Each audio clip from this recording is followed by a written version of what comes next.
and welcome to NFTs and their role in luxury. I'm Daniella Loftus, and I'm the founder of This Outfit Does Not Exist. And today I am absolutely thrilled to have 4 digital fashion pioneers with me. So I have Natalia from DressX. Hi, everyone. I have Marjorie from LUKSO. Hi, guys. And the Dematerialized, of course. I have Olivier from Exclusible. Good morning, everyone. And I have Yonathan from Suku. Hello, hello. So, for everybody sitting in the audience, I'd assume I'll just start with a show of hands. Who has heard the term digital fashion before? Okay, it's pretty good.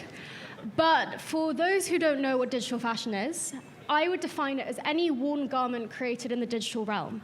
And so that spans physical digital fashion, which is clothes which are produced with a digital back end but end up being physical. And you have large fashion houses like Burberry and Tommy Hilfiger already deploying these technologies.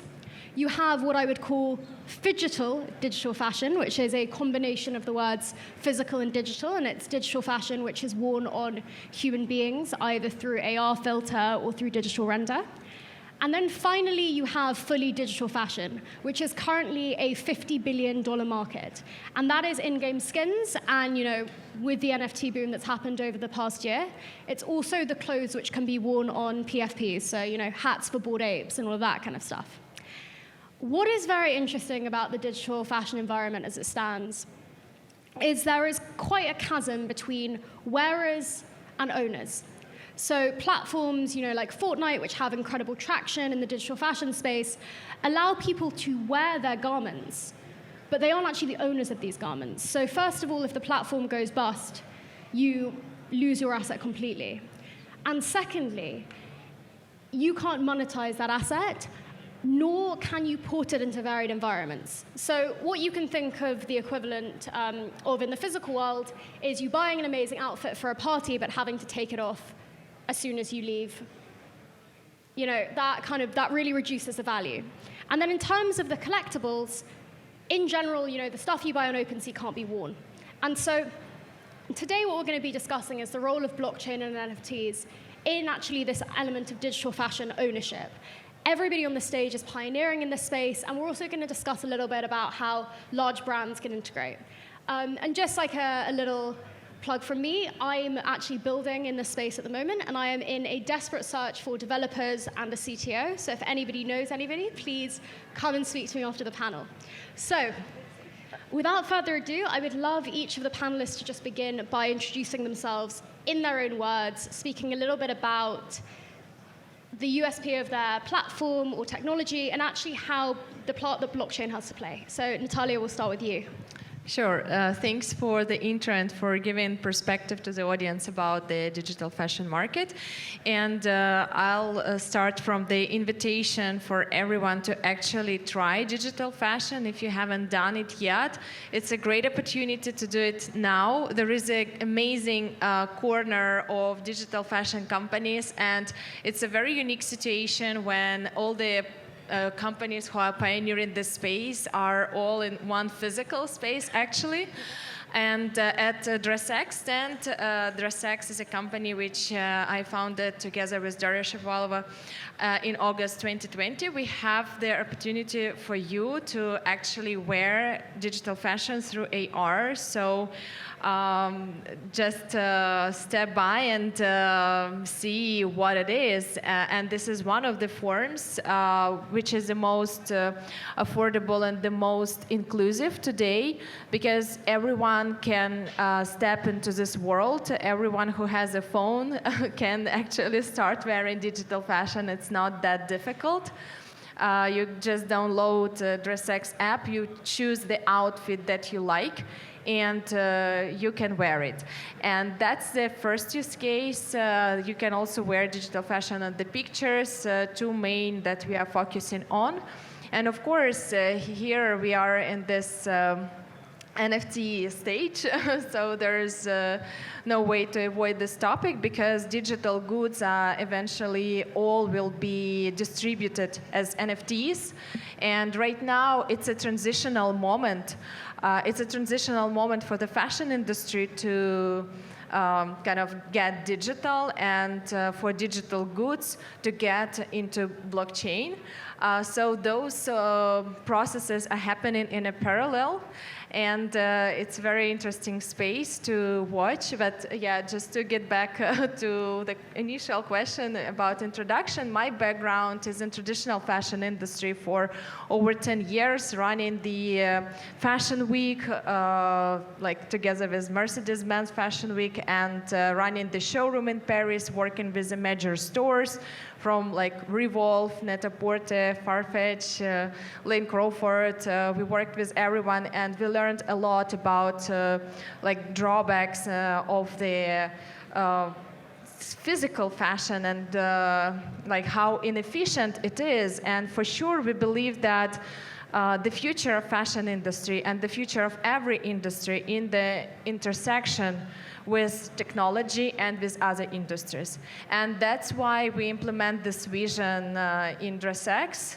And we are very happy that this space is evolving. And I'll maybe stop here because there is so much more to tell for everyone, and I see the clock is ticking. Thank you so much, Natalia. Oh, that was amazing, Natalia. That really set up kind of like the conversation in a good way. So, hi guys, I'm Marjorie. I'm a co-founder of two ventures. The first one is an initiative called LUKSO.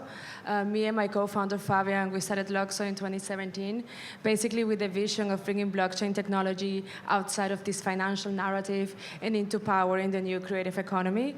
So the goal is to build a set of tools and applications and standards that would allow creators to interact with the blockchain and release the fashion. And that's what we've been doing with LUKSO, and we're very happy and proud of the work we're doing. And in that process, obviously, we've been always fascinated by the concept of dematerialization of goods. And this is something that we have been experiencing through our lifetime, basically. Like, we have seen how objects have become dematerialized and how in culture we're experiencing this phenomena where things are converging when the worlds of gaming and fashion, consumption, lifestyles, street style, high fashion is all coming together. We saw an incredibly big opportunity to basically be participants in terms of culture and technology and create our own marketplace. So I met my amazing co-founder, Karina Grant, at a sustainability conference in Paris in September of 2019.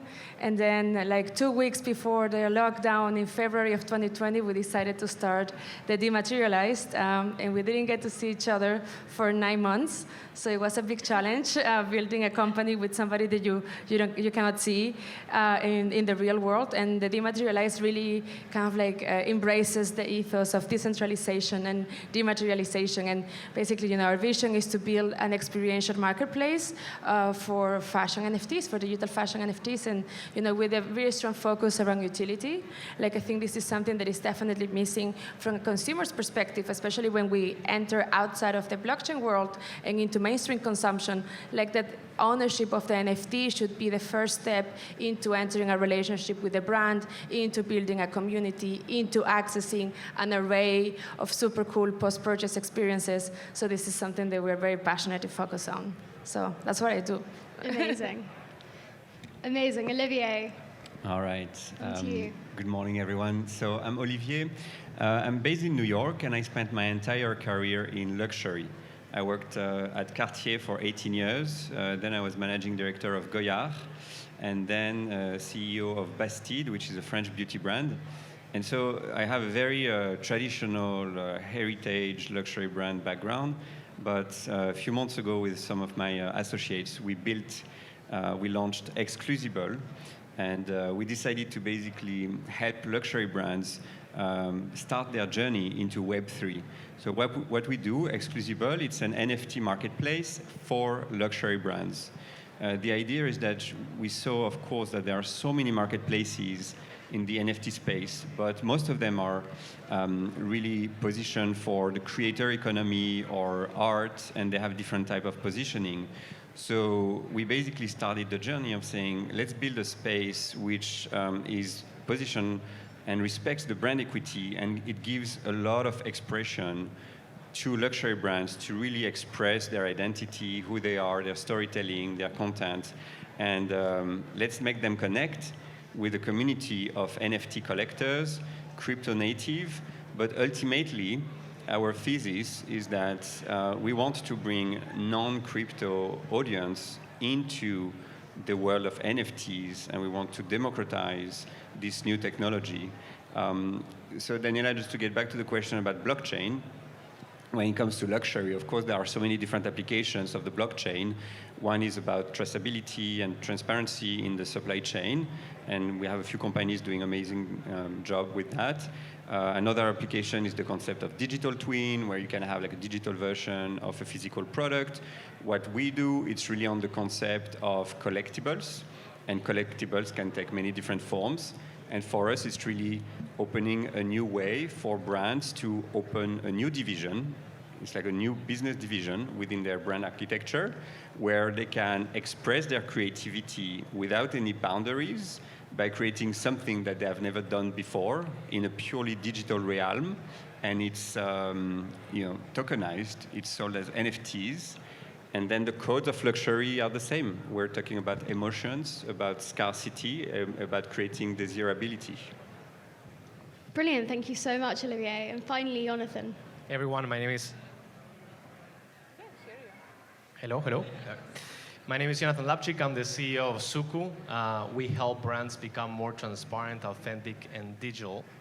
Within Suku, we created Infinite World that basically creates infrastructure for these brands to go into the virtual world. We have two main solutions. One, an NFT store that any brand can embed into their site in the same way they're selling a dress, they can sell a digital dress. In the same way that they sell cars, they can sell digital cars. That's the first solution. And the second one is a special NFC tag that we created that any brand can use on their physical assets to bridge them on into the virtual world. We are huge believers that the digital world and our digital identities will be much more powerful than our physical identities. So our goal is to help those brands go virtual with all this set of utilities and tools. So fashion brands are a huge focus of us and a great opportunity that we have. Great, thank you so much.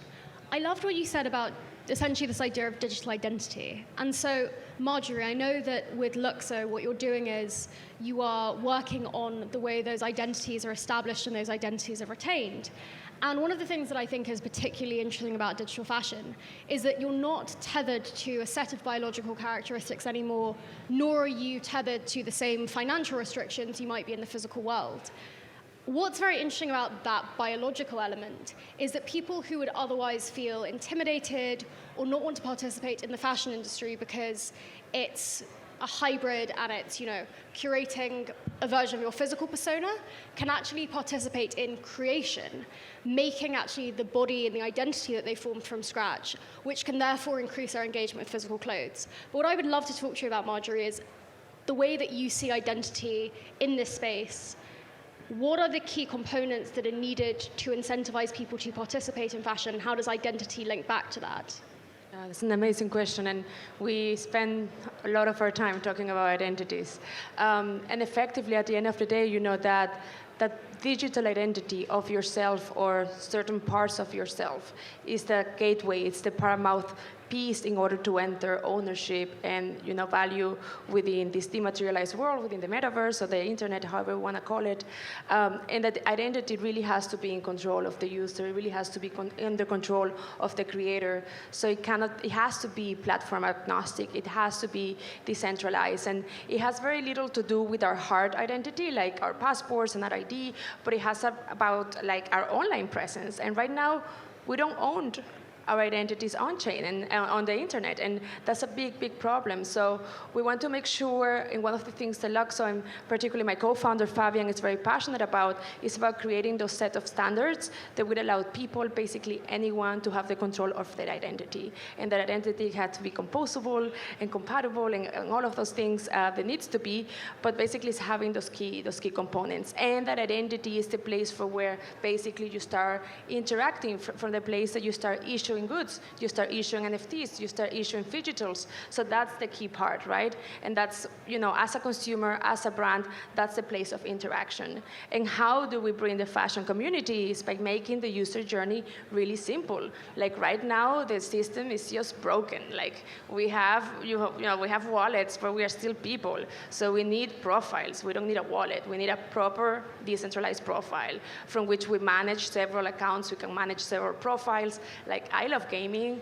I love fashion. I'm a nerd at heart. I have different parts of my personality. I can have different profiles for different things, but I still manage and want to have in control of the ownership of all of those identities. So yeah, and it's super important. And it's what we're working at LUKSO and we tested a lot in the dematerialized is to have that user journey super simplified. Like we have to enter the space in a way that is easy and simple. Simple as a Web 2 profile with the beautiful things that Web 3 can offer. Can I add something? Yeah. I think there are two, to what you say, is there are two important concepts. One is signaling, and the other one being authentic. It's crazy to think this is true, but I think we all agree that it's easier today to be more authentic in the digital world than it's in the physical world. Maybe the pandemic did this to us, but it's a fact. And the other is that once we think that it's much easier to be yourself and to share your values and connect with people in the digital world. I mean, it might start with Instagram and then might go to DCentral or any gaming platform. Then it's important that there's signaling. There's signaling. It's important in the space to show yourself, to show if you're wearing a brand and you're buying something that you want others to see, what represents you. So I think those are two important concepts that defines this ecosystem. I completely agree with you, and I think that ownership and the signaling aspect is absolutely crucial. And what I also want to say, Marjorie, is obviously someone who's used the dematerialized before. What was so exceptional was that it was a seamless experience. Somebody with no crypto knowledge could do it, and that is especially for the fashion community who have been, traditionally reticent to engage with technology, seeing it as a gimmick or seeing it as sometimes intimidating. It's crucial to mainstream adoption. So that's just brilliant. And, Natalia, similar thing when it comes to DressX. I think what's very interesting about DressX, and there are definitely components of it in the dematerialized as well, but it's that you are appealing to what I would call the phygital consumer. So instead of people who are going fully digital and crafting an identity via an avatar bottom up, you're saying, okay, there's a market for human beings to wear digital fashion, and that's originally how I came into the space. So I'd love to know, first of all, why that was the market that you went after, and how you think digital fashion and identity is going to evolve in this, human-driven phygital space. Thanks a lot for the question, and I think I can make a parallel to what Marjorie just explained, that, okay, there is the truly deeply technical, all this wallets and system when you have to choose the right server, and if you make a mistake, you lose everything, or it's a friendly interface where you just have email or something you are used to. So in a visual part, we take it at DressX very visually. So how you can wear digital fashion? Yeah, you can get the software and create your avatar. Or if you don't know how to do it, you can hire someone and create your avatar and start wearing digital fashion. But then you have your avatar, how you gonna put this dress on you or this hoodie on you, whatever it is.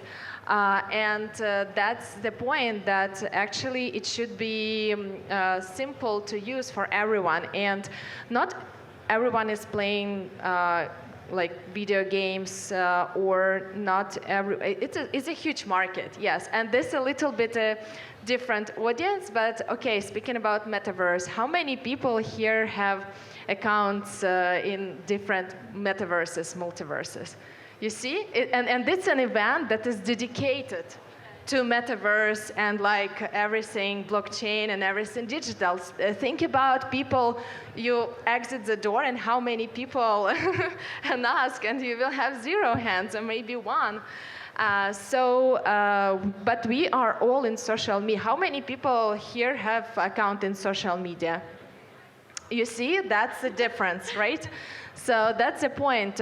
We decided to introduce the use case of wearing digital fashion to be understandable for everyone and to give an opportunity for everyone to try and to get introduced to it. That's why the first use case was to dress up for the pictures. Like, you cannot tell if it's real or if it's not real, but actually, we don't even use this word anymore because digital fashion is real. Because when you wear it, it gives you real emotions, real feelings, same as you would have when you wear physical clothes. So we just say digital and physical, and digital is as real.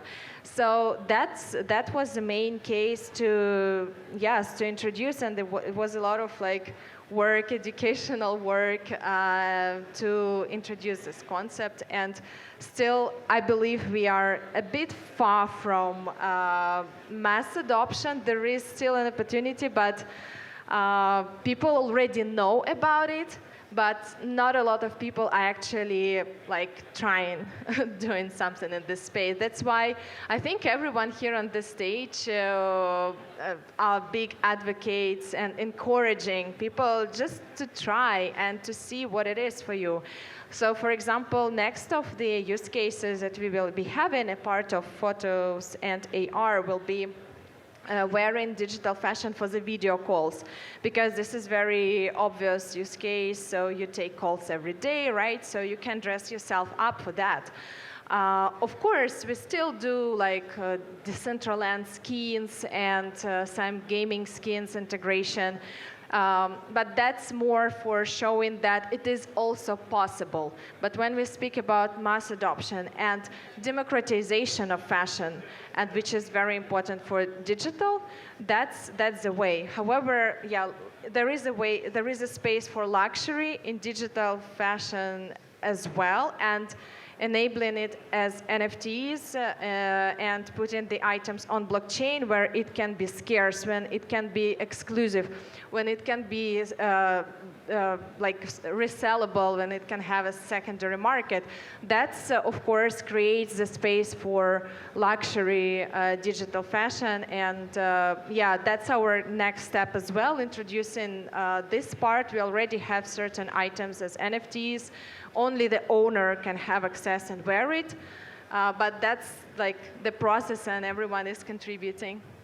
Amazing. And I totally agree with that. I think that I see digital fashion as a very important ramp to get women or people who are otherwise underserved in the NFT space into NFT.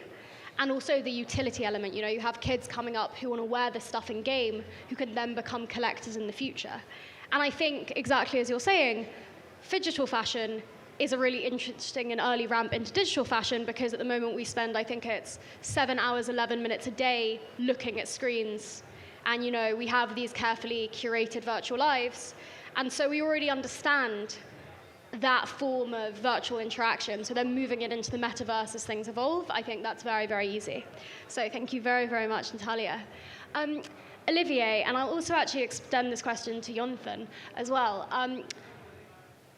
So at the moment we have, you know, a small coterie of Web3 native designers who are coming into the space. We have game designers, but, you know, every single luxury brand is starting to say, you know, actually this is a very interesting opportunity for us. And I think what we're going to see in the next 12 months is the movement from NFTs being viewed as a marketing tool to actually being viewed as a valuable, diversified revenue stream, and, you know, something that's actually time and effort is being dedicated to. And, you know, I remember when I first started in the space, you know, I would speak to magazines and I'd speak to, you know, everybody from like Wired to Vogue to the Wall Street Journal, and they'd say, which luxury brands are in this space? And I'd say, nobody, but trust me. And you look at a year later and you've got Louis Vuitton, you have Burberry, you have, you know, every single major brand has either done an NFT drop or is looking to do one. So my question for you is, how should luxury interact for both of you?